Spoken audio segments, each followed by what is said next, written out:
Hello everybody, welcome back to the channel. Doing something different this week. I'm going to test it out. I'm just going to do a simple Q&A segment. I reached out to everyone yesterday and got a few questions. So I'm going to go over 15 questions or thereabouts. And I'm just going to give you my honest, humble opinion, okay?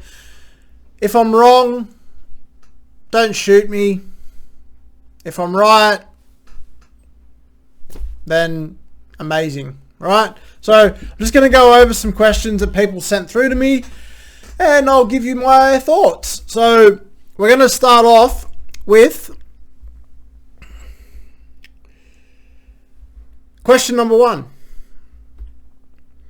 Thinking of some pods for the CT dub as backups for run home. And I was tossing up between Anderson or Tupou, since both teams have used up their buyers. Now, let's have a look. I'll go over Tupou and Grant Anderson's numbers, and we'll have a look. Players. Let's have a look at Anderson first. So Grant Anderson, 530k, break even of 39. Let's have a look. Now, his scores have been in the last, let's just go since round 10. 53, 87, 62, 28, 95, and 45. So you've got 2 games there. Round 11 against the Sharks. And round 16 for a 95 against Souths. I don't really like it, only because if you look over the course of the whole season, he's really only had maybe 1, 2, 3 good scores. And I think if you're looking for a pod for the run home, you want someone that's been a little bit more consistent with their scoring and a little bit more upside than Grant Anderson. By all means, Grant Anderson can score well if the Storm put it on. But the Storm don't exactly have the best run home. So the Storm go into Broncos, Panthers, Bulldogs, Roosters, Broncos for the last 5 rounds. They've also got the Roosters in there as well. They've also got Manly. It's not the best draw for the Storm, so I don't think Grant Anderson is really a play. I think he will get you somewhat anywhere between 40 to 70 on good weeks, and if you're looking for a pod, I don't think that's going to be enough. I don't think that's going to be enough to climb any rank, so it's a no from me for Grant. Let's have a look at Tupou. So Tupou 551k. Scores this season have been pretty steady. Like he hasn't actually scored below 50. Well, actually he scored below 50 once since round 6. So if the Roosters want to put it on for the run home and they want to actually try and push for like a top 8 finish, he could genuinely be someone that you could be looking at. I'm sure with Sam Walker coming back, you might be seeing some ball go out his way as well. So Tigers, Dragons, Sharks are leaky now into Melbourne, into Manly, into the Dolphins. So if I was to pick between the two, between Tupou and Grant Anderson, I would definitely go Daniel Tupou. So yeah, that's my thoughts around that one. Righto. Second question. Just straight up pod CT dubs for the run home. Okay, so there was a discussion on the post that I put up around RTS. Now, I personally thought that RTS was going to be a good option for the run home, and I did actually look to get him in maybe at like a 6th or 7th CT dub. But now the wheels, I think, for the Warriors are going to start to fall off. I think with Metcalf going down. But hey, I could be wrong because Tamara Martin could come in.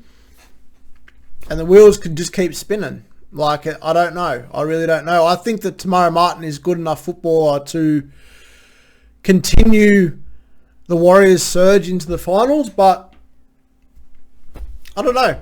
Let's just have a look at RTS. I think RTS could genuinely be an okay pod.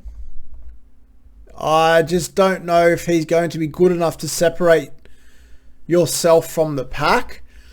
Over the last 1, 2, 3, 4, 5, for the past 5-6 weeks, he scored well. 76, 89, 62, 59, 57. Good scores. Like, if you take out rounds 3 and 11, he's actually scored very well. 73, 64. So, I don't mind it. Like, their draw goes Tigers, which he could score well in. Knights, which he can score well in. Titans, which he can score well in. Then he's got the Warriors in New Zealand as well. Then he goes into the Bulldogs, which, like, at this point in time, you'll be playing him based on matchup only. So, probably wouldn't play him against the Bulldogs. But then he's got the Dragons, the Titans, Parramatta, and Manly for the run home as well. So, look, to be honest with you, I don't mind that shout at all. I think Tuivasa-Sheck is actually a somewhat decent pod. I wouldn't put him in the top tier. I wouldn't put him in the top 6 or 7 CT dubs. But I would definitely consider him as, like, play on matchup, 6th or 7th option in your side type of player. Especially against, like, teams like the Titans, the Dragons, Parramatta. Like, he could definitely score a double and ton up. So, yeah, don't mind that at all. Righto, moving on to the next question. Would you sell Pappy or Turbo to get Teddy? Very easy, mate. Turbo, see you later. You want to have Teddy and you want to have Pappy for the run home. Turbo he's just not it. He's not it anymore, unfortunately. Moving on. Haven't owned Pappenhausen all year, but within the next 2 weeks, considering getting in either Edwards or a sneaky Latrell as a third fullback. Thoughts? I actually went over Latrell in my last episode. I don't mind Latrell, but I wouldn't be getting Latrell in until round 22, I think. Round 23. I'll just double check. So they play Manly. He's obviously not playing. Then they go into the Panthers, Sharks, Broncos at Suncorp. That's where I would probably get... Oh, man, to be honest with you, I'd probably get him in round 21.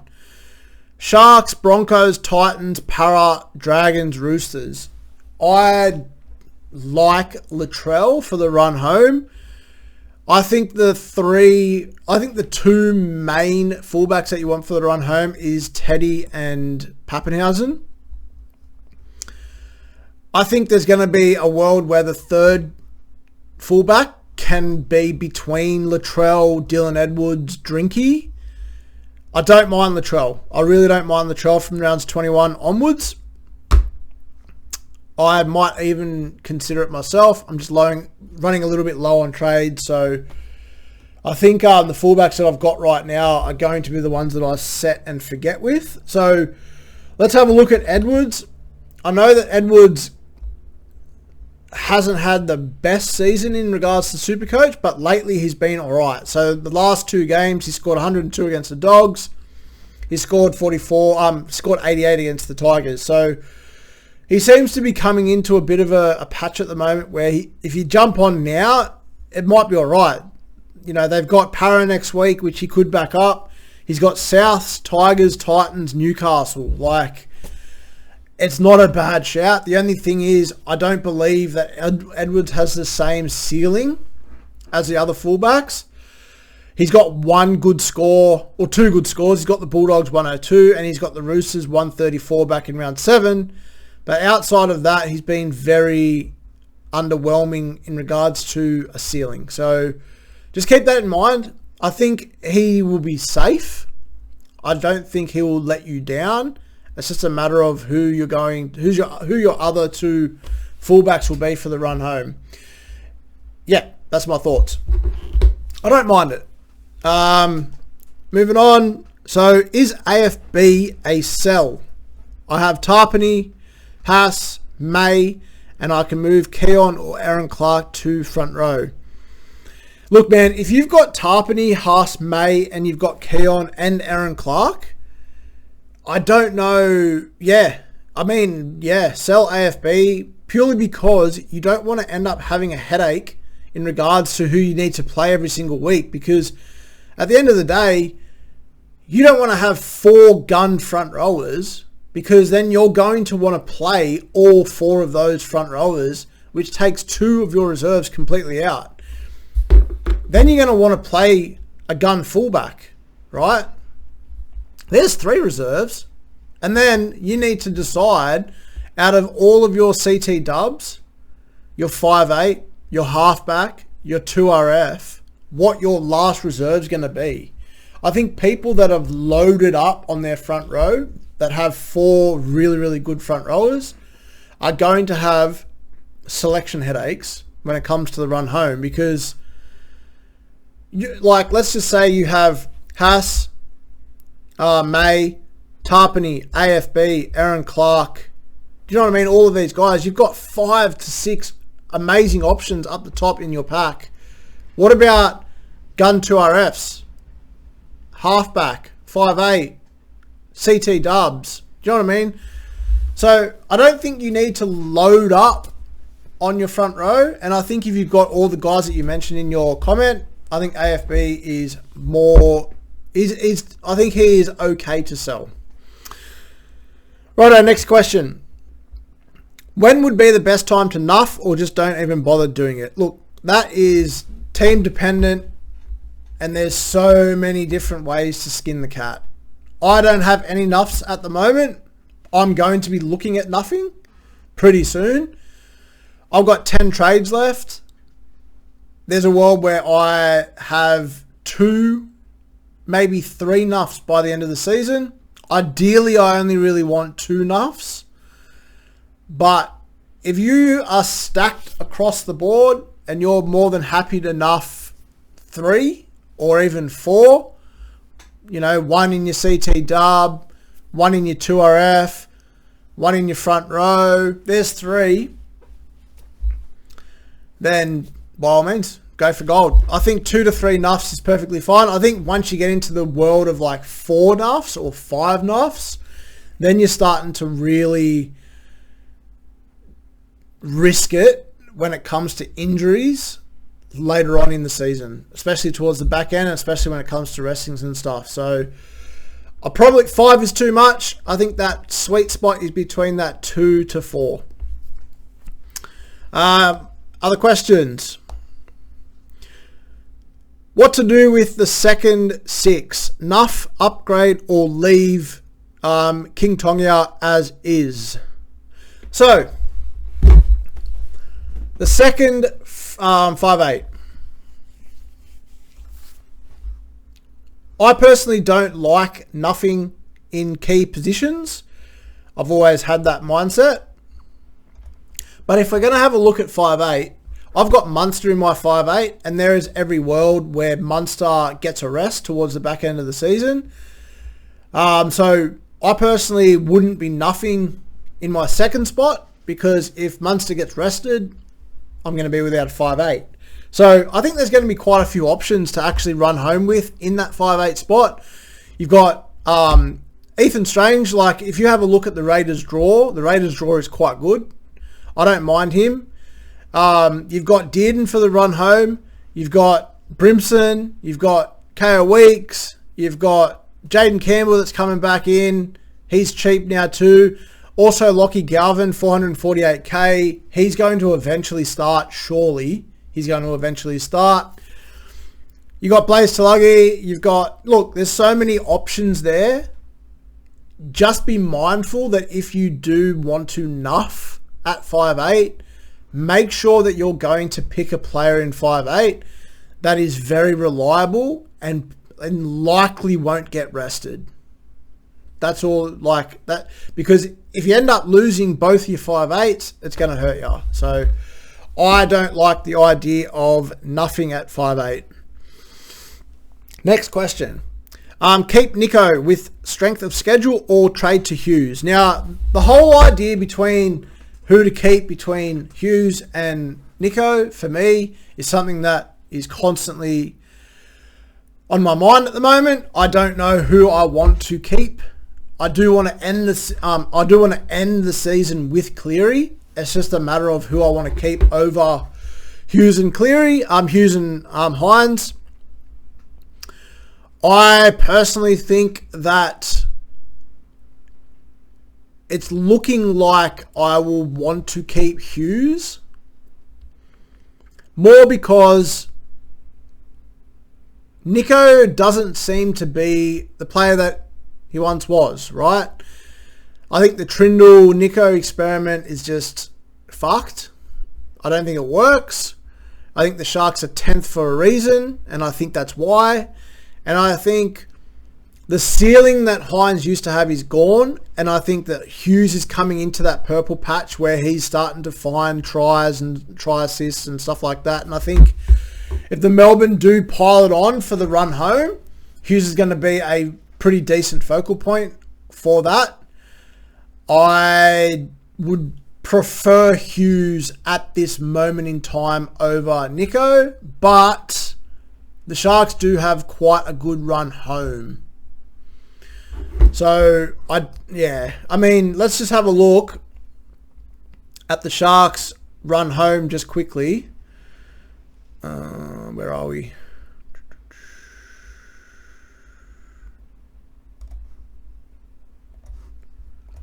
Righto, let's have a look. So, with Nico, his run home is Dolphins, Roosters, Souths, Cowboys, Dragons, Titans, Newcastle, Bulldogs. So that patch there between rounds 21 to rounds 26 is very nice. It's very, very nice for Nico. Sharks are leaking points. The Dragons will be absolutely decimated by that point. The Titans are leaking points. The Knights might be meh, you know what I mean, by then. It's not bad. I don't mind that for the run home. Look, you could go balls to the wall and not go Cleary and just run Hughes and Hines for the rest of the season. I don't think it's going to be too much of a difference come the end of the season when it comes to like those three players. But if I was to lean between one and the other over Nico and Hughes at the moment, it's Hughes just. Okay, it's Hughes just. A part of that question was also Fogarty. I just don't think Fogarty has the ceiling in comparison to the other three. And I think you're more than likely going to want Hughes, Cleary or Hines instead of Fogarty. Right, moving on. Is Aiken a sell? I never jumped on the Aiken train when everybody was doing it. More because I just think that Ewan Aiken is an okay buy. He was just someone that was okay. And I didn't really want to add okay players to my side. He does have a handy duel. But he's actually lost money. He's 503k. Everyone jumped on in like rounds 15.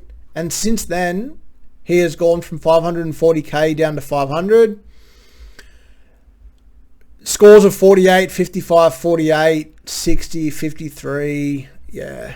I think you're going to need to sell or just be more than happy just to plug him in as like that sixth option in your 2RF as backup for injuries or whatever. I wouldn't be wasting trades to maybe get him out now. Only if you can upgrade. That's all I can really think around Aiken. Maybe, but I don't think Aiken is a season hold, put it that way. I don't think Aiken's a season hold. Maybe nuff him down to Bradley if you have the trades, and then if you nuff him down to Bradley, there's like 250k, and then you can bring in a gun elsewhere. So, yeah, I think Aiken is definitely someone that you can move on. Next question. Is 70 the new 60 when it comes to averages? In years past, I would hope for 20, 60 plus average players for the run home. This year, I have 20, 70 plus averages for the run home. Has the average gone up over the last few years? Yeah, look, I think it has. I don't actually know why, to be honest with you. Like, if we were to go over the players right now, I feel like there's a lot more genuine out-and-out guns this year in comparison to previous years. Like, you've got 32 players that are averaging 70 plus this season.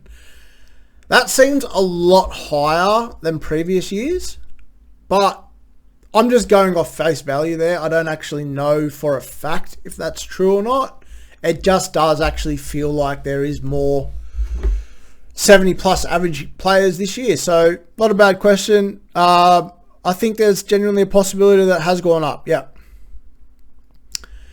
And is it worth trading out a Sako?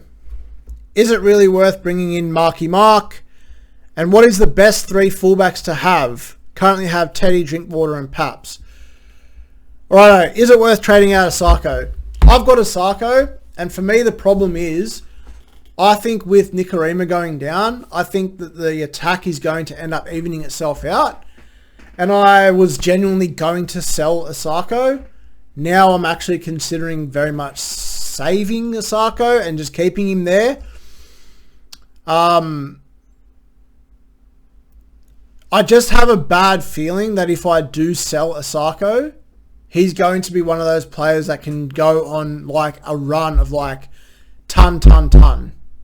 Because you got to keep in mind, Asako's been averaging 70 points over the last few weeks, and he hasn't barely touched the ball. He hasn't been getting any tries. So can you imagine if the attack evens out and the Dolphins keep putting points on, that 70 average is going to turn into an 80 average or a 90 average, because he's going to end up scoring tries and he's going to end up turning up. So I'm personally going to hold, but again, it's team dependent. I don't hate it if you do sell him, but me personally, I think it's a hold. Make sure if you do sell a Sako, it's only for a gun though. Like an out-and-out keeper for the remainder of the season. Don't downgrade a Sako to Karapani or whatever it is that you want to do. I think downgrading guns is something that was done a few weeks ago, maybe 6 weeks ago, but not now. Don't trade a Sako to a cash cow. Trade a Sako to a keeper. Is it really worth bringing in Marky Mark? I bought Marky in a few weeks ago. I like the idea that Marky Mark can score well for the run home, because I think that the Roosters can potentially put a string of wins together. They do have a tough draw though, which is the only concern. But Marky Mark on the wing, I like him a lot. I think he's going to be a genuine pod. Well, he's not a pod anymore. Like a few thousand people are getting him in this week. So I like it. I think if you want Mark, go out and get him for sure. I can't knock you on that. Head-to-head question to finish it off, right? So if you do, are there any players or even teams that you think are amazing picks for head-to-head finals between the rounds 23 and 26? Hopefully some pods. As someone that is in the top 4, head-to-heads are nowhere to be seen in overall. My focus has shifted. Righto, let's go over some pods for head-to-head players just to finish it off, eh? So I'm going to just go straight into players. Where are players? Players. Righto, let's have a look at our 5-round average to see who's in form. The first one for me that stands out that I think is going to be a genuine pod for the run home, Shibasaki. I think with Walsh back, I think Shibasaki is going to be a great run home pod play. He's someone that I'm actually looking at. He's scoring quite well and he's going under the radar. If you have a look at his previous scores, 116, 74, 81, 61, 96. That is great scoring for a CT dub. and he is quite lowly owned, I believe. I don't think he's owned by many. He's actually owned by 35,000 players, but let's just have a look at the ownership up the top. So if he's owned by, let's just say in the top 10%, we'll go Shibasaki. So Shibasaki is owned by 6% of the top 10%. So he's definitely a pod. He is definitely an out-and-out pod that I am genuinely considering, and I think you should too for your head-to-head finals as well. So Shibasaki's one.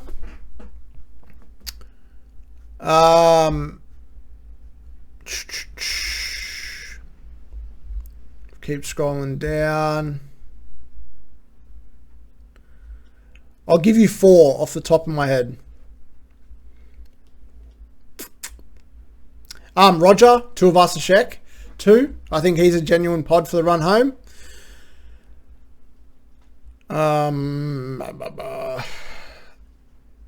I think if you want to go away from the Cleary, Hines, Hughes route, especially with your head-to-head finals, I don't mind Katoa from the Dolphins. I think he's someone who can pile on some points towards the back end, especially if the Dolphins are smashing out some wins to make it for the top 8. He's actually a genuine shout.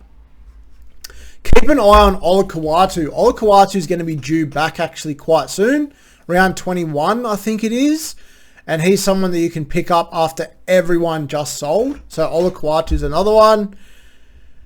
5'8". I was going to say, I was going to say Ezra, but I don't like his SuperCoach output.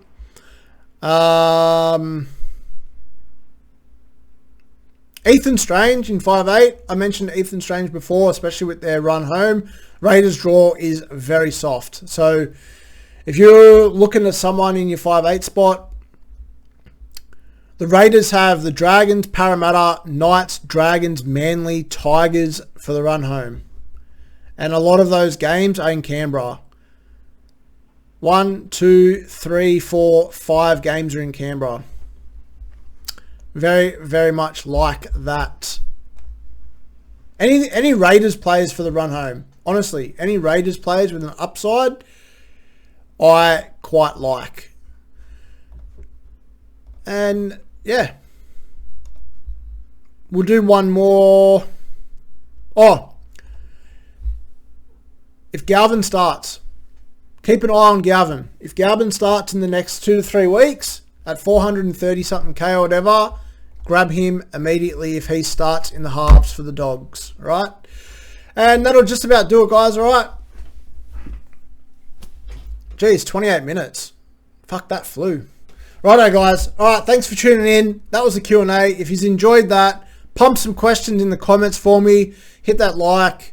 Subscribe if you haven't already. And if you all enjoy a Q&A podcast, then I'm more than happy to do one each week, as long as the questions keep flowing in. Righto. Thank you again, and good luck this week. See ya.